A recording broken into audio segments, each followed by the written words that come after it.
Welcome back, everybody. So hopefully I have enough material for class today.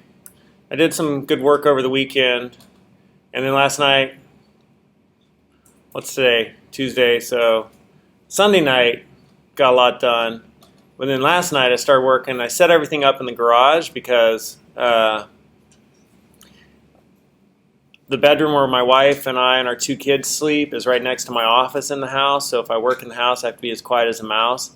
So I moved all my equipment into the garage where I could make videos and make noise and record. So I had my garage doors open. I'm all settling into work. And then my neighbor 2 streets down rides by on his motorcycle, wheels around, comes in, sits down. We end up having beers till 12:30. And then I'm like, I got to go to bed, man. I need some sleep.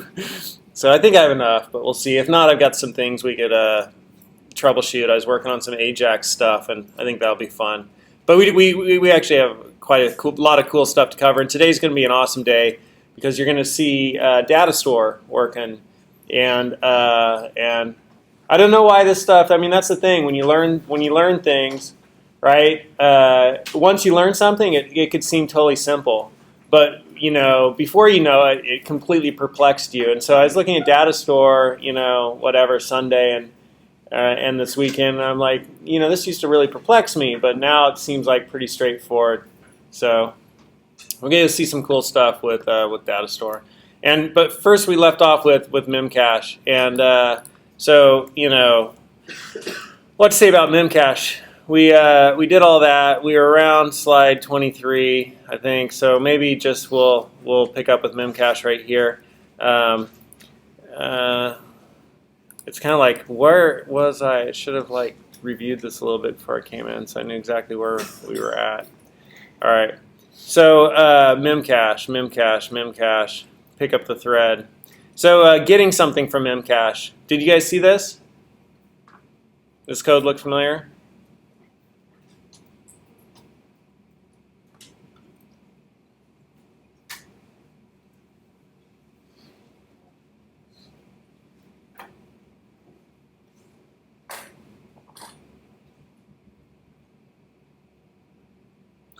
No.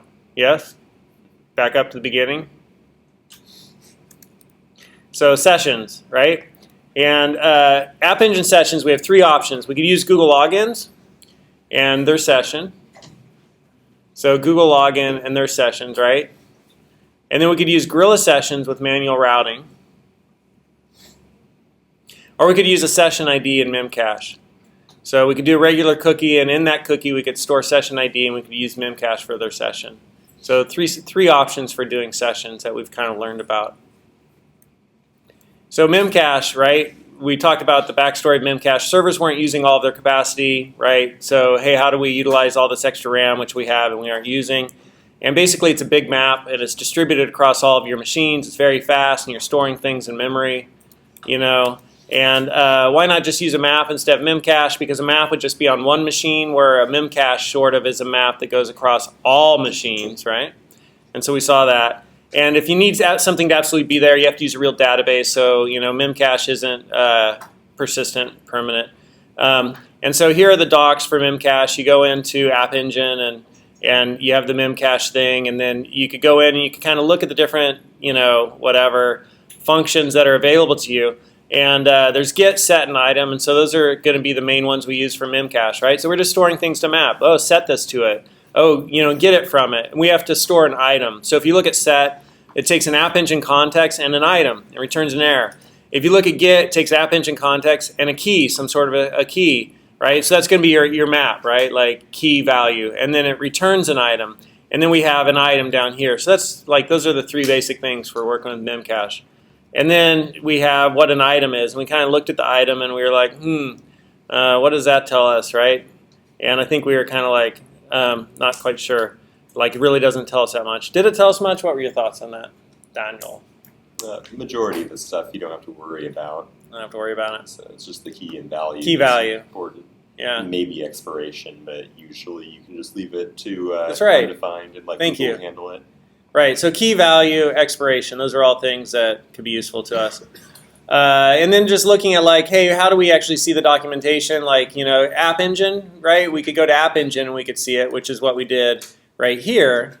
But can you get that at godoc.org? And nope, didn't find that anywhere. Can you get it at golang.org? Nope, didn't find that anywhere. Can you get it at godoc.org at this path? So google.golang.org App Engine. So remember when we talked about namespacing, right? It's domain user package, right? And so here we have googlegolang.org, a little slightly different namespacing. That's my own interpretation of it. So they don't have a username at that domain. It's just domain package. So you could find it at godoc.org that way. But you can't find it at golang.org that way because golang.org is only for the standard library. Right. So just a little bit of information. And then also you could get to it on GitHub and kind of look at the stuff on GitHub. So how do we do set, get, and item? Let's learn about those things. And so here we are, let's see, getting and then item and then setting. And I think I have that closer, which is what we were just looking at. So we could create an item, and here's our key value. Right? So the key, the value, and then we could set the item. And so we pass in the context right there, and then we pass in the item. And if there's an error, we catch it. So this syntax might be a little bit foreign to you. How many people look at this chunk of code right there, and you're kind of like, no, you all have it? Yeah. Cool. And I think that's kind of a cool thing. That how would you describe this? That this is like you could put a statement right at the beginning of an if, right? And then the scope of the variables of that statement are limited right to this. And just kind of out of curiosity, like that's something that is, yeah. Oh, I thought you're kind of like, hey, I want to say something. Scope seems to be a really important concept in programming, like keeping your scope as limited and narrow as possible. Is that true? That's just like something that's sort of like dawning on me some. Like let's not have things floating everywhere. Make the scope as small as possible. How many people think that that's a good design practice, right? Obviously, right? Like let's get away from globals. With multiprocessing, it's a better idea, at least. The more global the scope, the more likely you are to have multiple threads accidentally try to exit at once and raise conditions. If you're careful, it's possible to do it anyway or something. But in general, with multiprocessing, you want to have a limited scope. And so it's more likely to be limited to just one thread at a time. Well, that and applying it to all of your programs, all of the components to your program makes for more maintainable, more modularized code. So if, say, I've got a whole system for interfacing, but I just want the UUID part. If I made that correctly, I can just grab that UUID part and not have to bother with the rest of whatever I did. Yeah. So there's item, there's set, and then to get it, we pass in the context and whatever key. So if we passed in foo here, we'd get back, our value, and you get back your item and an error. So here, just error checking, and then if there is no error, then right, show your key, show your value, and we're using format printing to do that, and then right, if there was an error, then that. So what's the difference between error is non-nil and error is not memcache error cache miss? So this is the error cache miss right here. All right, that's what that is. Different error conditions. And since Google can clear up memcache at any time, you have to make sure you check for doesn't exist. Oh, right. That's important.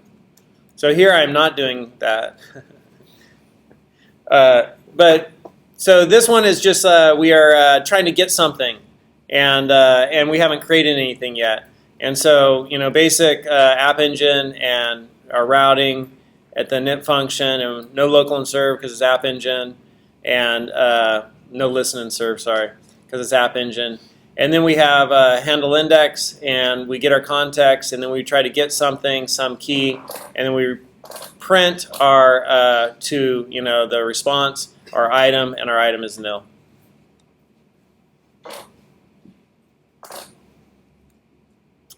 And then here we have, my brain's like a little bit slow this morning. Memcache item, so we're creating an item, and then we're setting the item, and then we are getting the item,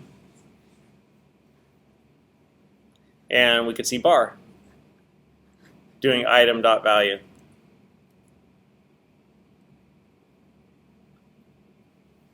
Why string? Why do we need a conversion there? A slice of bytes? Where do we see a slice of bytes right there? Well, that's, yeah, converting it into slice of bytes. But where would we see that? There, value is a slice of bytes.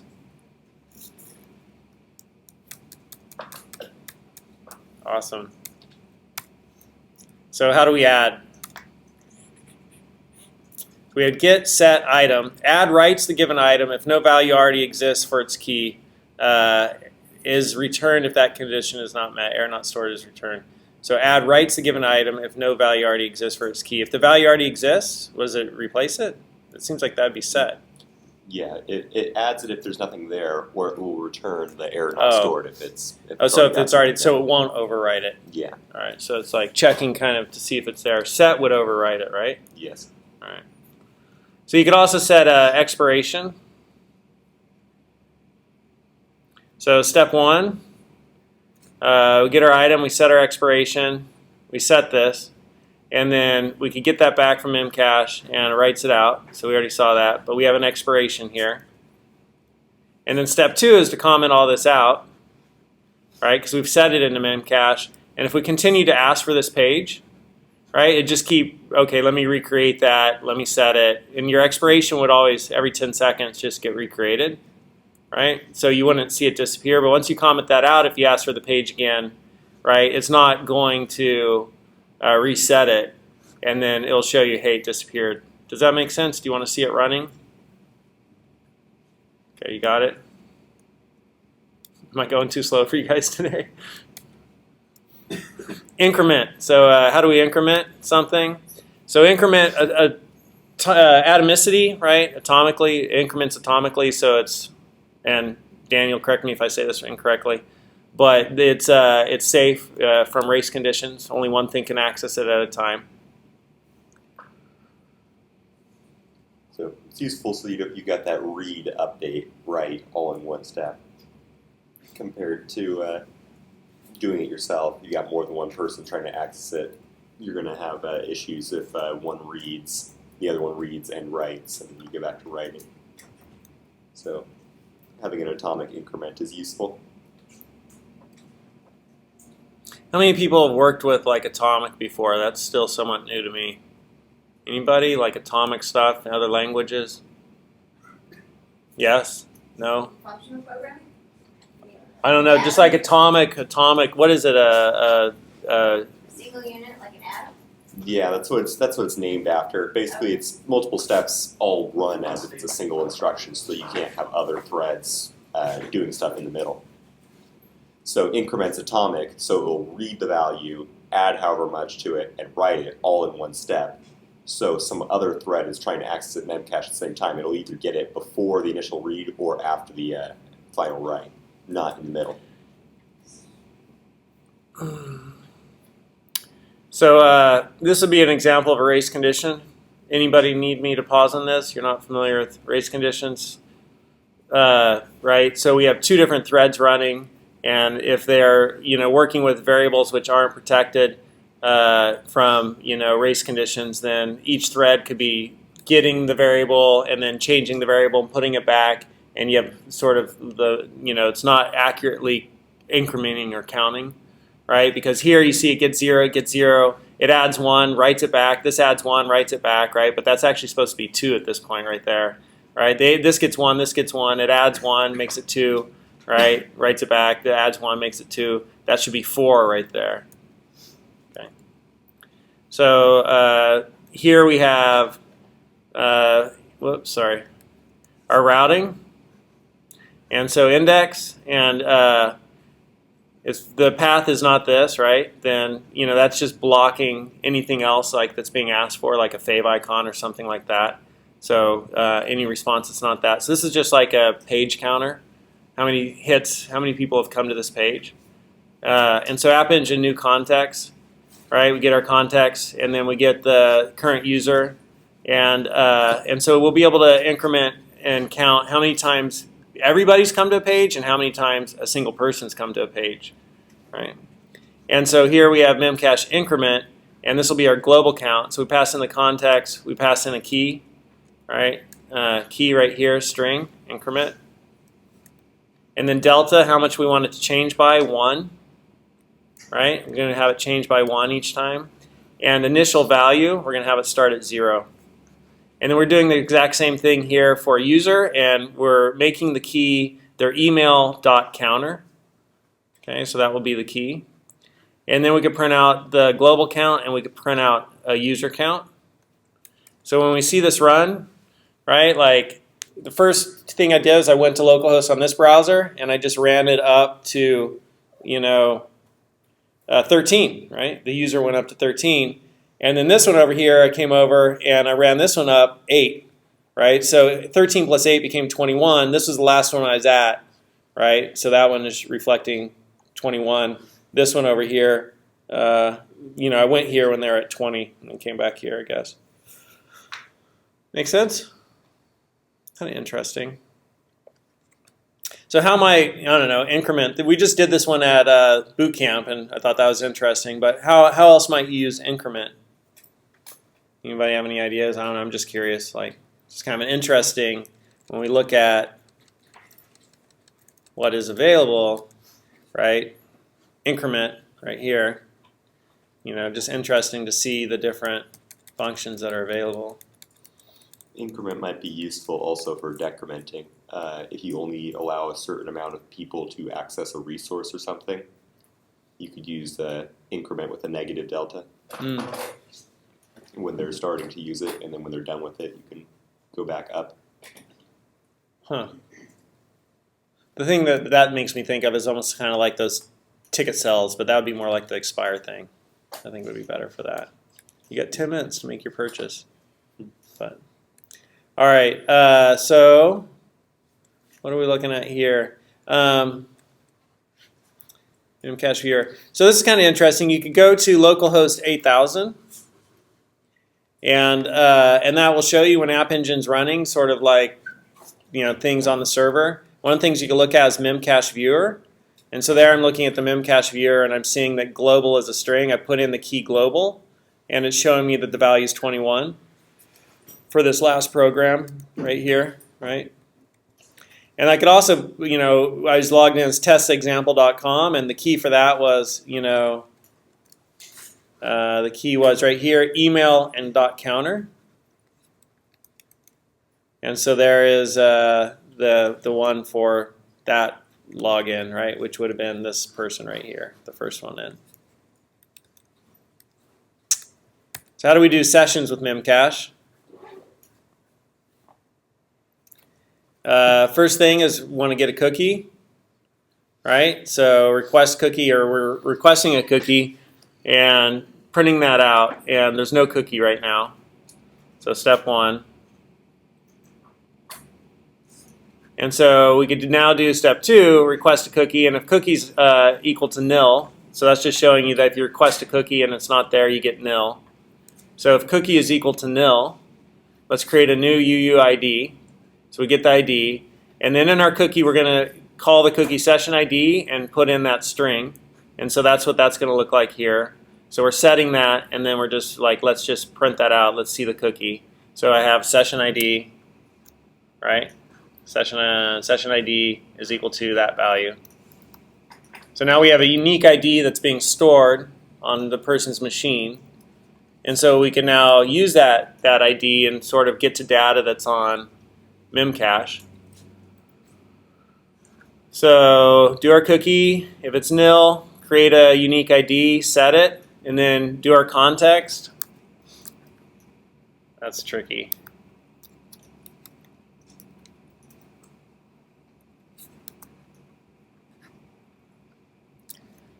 Do our context, and then memcache get context and cookie value. So the cookie value is this ID, so we're using that as the key, so we're trying to get something. And if item is equal to nil, then memcache item, create an item, right? And give it the key of a cookie value.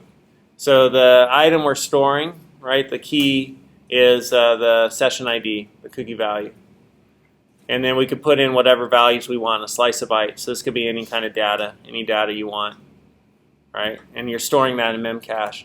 So that could be, a bunch of JSON, and just store information about the user and their session. I don't know why I put code over there in big red letters. This is code, in case you're wondering. I'm sure I had some reason. I can't remember what it was. Oh, cool. Well, I created this slide for last week, so it's been like 8 days since I've looked at it, so it's like somewhat new to me too. All right, so here's the result of what did we do there. So the memcache, we're trying to get our cookie value, right, from memcache. So context and then our key, and we get an item. If item is equal to nil, then we're going to create an item, and then we're going to print that item. So either way, we have an item to print, whether we got it from memcache or we just created it. And so in the first time through here, right, there's nothing in memcache, so we create it. And we're not storing it in memcache yet. We're just like, here's what the item looks like when it prints. So this first time through, nothing's in memcache yet. We just created an item that is a memcache item, and we're going to see what that looks like. And so that's what that looks like. And so you can see here, the first part there is our key, right? The session ID, that's the item. And then here's the value, right? And that's just question mark, question mark, question mark, because that's what I had right here. And then nil and 0, 0, 0. And so if we look back to see what a memcache item was, we had that thing where it was right there. Key, value, right? And then these other things, object interface, flags, expiration. And so that object interface would be probably that nil thing, and then flags and expiration. All I got to do is look for a big red code result. There we go. Right? So that's going back to that item struct. So now we could, right? Do all this stuff for the cookie, and then try to get it. And if it's not there, right? If there's nothing to get at that session ID in memcache, then we can create it, and we create our own map, which is key of string and value of string. And so key is email, value is the actual email, and then we're going to marshal that. So turn it into JSON.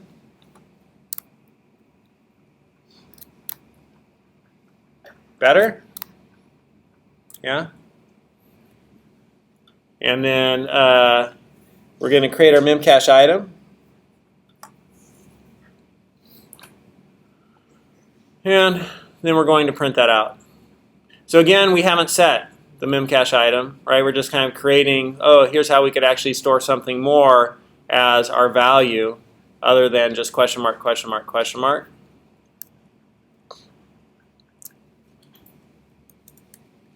Who could tell me the difference between marshalling and unmarshalling when it comes to JSON, and encoding and decoding when it comes to JSON? I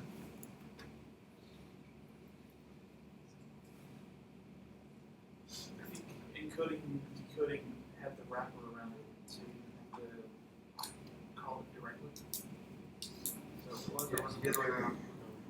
Maybe the other way around.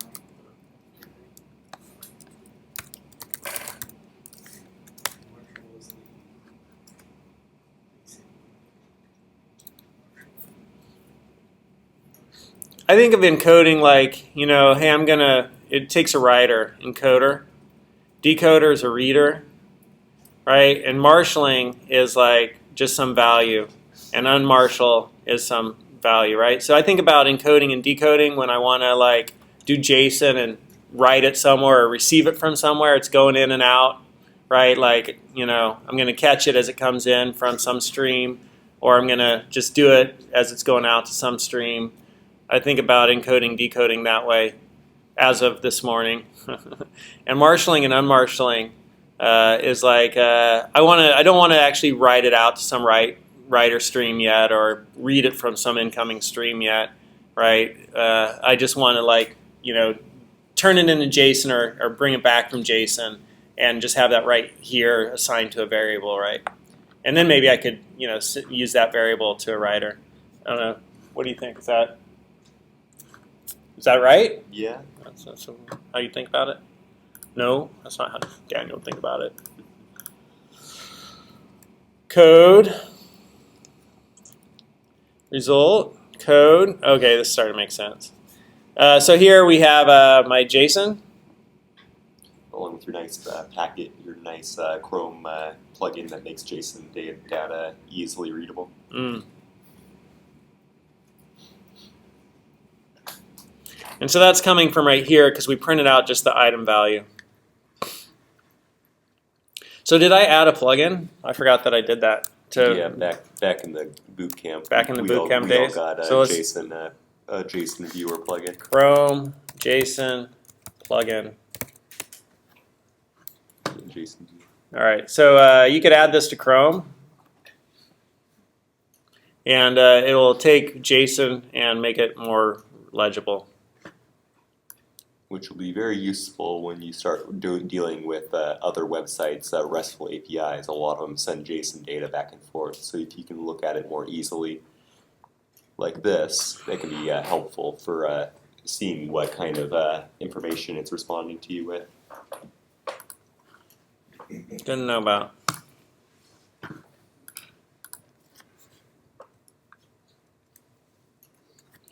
All right, so building up the example even more.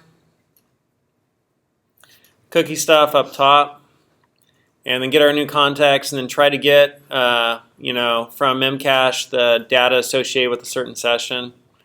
And if it's nil, then we're going to create, the value we want to store, and then we're going to create our memcache item. And, for that session ID, we are going to store this string, this byte slice, and then we're going to set that. And so here we're actually setting it, and then we will create a map, create a variable m of type map, and then we're going to unmarshal our item value, right? So that's going to be this byte slice right here, and we're going to put it into that map, and then we could print that map out.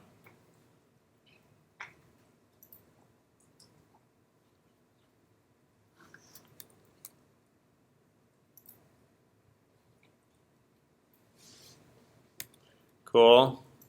And we could go in and we could drop in that session ID in the localhost 8000 memcache viewer, and we should be able to see what's being stored there. So what is being stored here? What is this? Is this a map? Is this JSON? String? Byte slice? Byte slice. What is that byte slice? Like this right here, though. Is that the JSON stuff? Right? That's a JSON, right? So it's a byte slice of JSON. Yeah, it's a byte slice that's formatted as JSON data. Byte slice formatted as JSON data. There we go. So how do we do the photoblog with memcache? So this was kind of interesting to me at boot camp, but Caleb was like talking about hey, HMAC and cookies can be modified by the client, and you need to use HMAC to make sure you have some checking to make sure the cookie wasn't authenticated. But then when he got to this part right here, he's like, you know what, UUIDs, there's 10 to the 60 possible UUIDs, whereas for comparison, there's 10 to the 80 atoms in the universe or something like that. And he said it's nearly impossible, totally impossible to guess a UUID. So, but that still doesn't change the fact that somebody might be able to intercept it with Wireshark or some sort of network monitoring, right? They could be able to intercept a cookie that wasn't. But if it's encrypted going back and forth, then they'd have to unencrypt it. I don't know, but he said don't worry too much about HMAC. I don't know if anybody has any thoughts on this. Anybody have any thoughts on it? You don't have any thoughts on it? Nope. He said a lot of sites do it this way, just storing the session ID. And I put the link here where he's talking about that, so you can check it out if you want to hear him. That's it. That's all the slides I have. I thought we were actually going to see photoblog with memcache.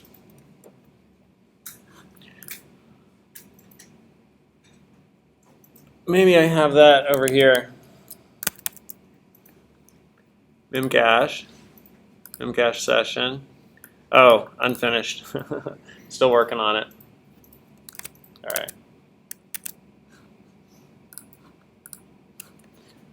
Data store.